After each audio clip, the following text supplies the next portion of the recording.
សួស្តីបងប្អូនបាទថ្ងៃនេះគឺចង់ review កង់ខ្លួនឯងដែលជិះបានមួយរយៈពេលហើយណាបាទនៅផ្ទះល្មងគឺគេពេញនិយមក្នុងការប្រើប្រាស់កង់អញ្ចឹងដូចជាកង់របស់ខ្ញុំនេះគឺវាមានថ្មជំនួយហើយប្រភេទថ្មហ្នឹងគឺវាមិនជាខ្លាំងណាស់ណាទេបងប្អូនគាត់ថាវាជួយយើងពេលដែលយើងជិះ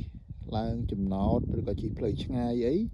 យើងអាចប្រើថ្មហ្នឹងវាជួយដើម្បីឲ្យការធាក់កង់របស់យើងហ្នឹងវារៀងលឿនទៅមុខហើយវាធូរជាងមុនអញ្ចឹងណាបាទអញ្ចឹងបើយើងអត់ប្រើថ្មយើងបិទថ្មទៅយើងធាក់ធម្មតាទៅគាត់ថាវារៀងតឹងអញ្ចឹងដូចកង់ធម្មតាអញ្ចឹងណាបាទហើយថ្មហ្នឹងយើងសាកមកពេញយើងអាចជិះបានខ្ទង់40គីឡូឯដែរតាបងប្អូនបាទ40គីឡូតែហើយវាបញ្ចេញភ្លើងមកនៅក្នុងម៉ូទ័រវានៅខាងក្រោយនេះវាជួយពវល់កង់ឲ្យធូរជាងមុនហើយខ្ញុំឃើញកង់ប្រភេទមានអាគុយហ្នឹងគឺគេពេញនិយមប្រើនៅក្នុងប្រទេសនេះណាហើយព្រោះនៅប្រទេសនេះគឺប្រជាជនគេការប្រើប្រាស់កង់ហ្នឹងគឺសម្បូរគឺពេញនិយម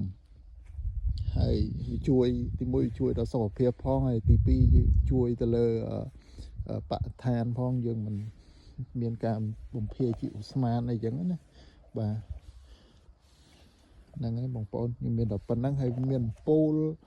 វាមានមានពូលមាន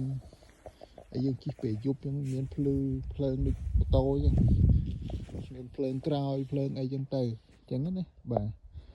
ហ្នឹងហើយបងប្អូនអរគុណច្រើនដែលមានតែប៉ុណ្្នឹងចង់ចែករំលែកបងប្អូនមានតែប៉ុណ្្នឹងអរគុណ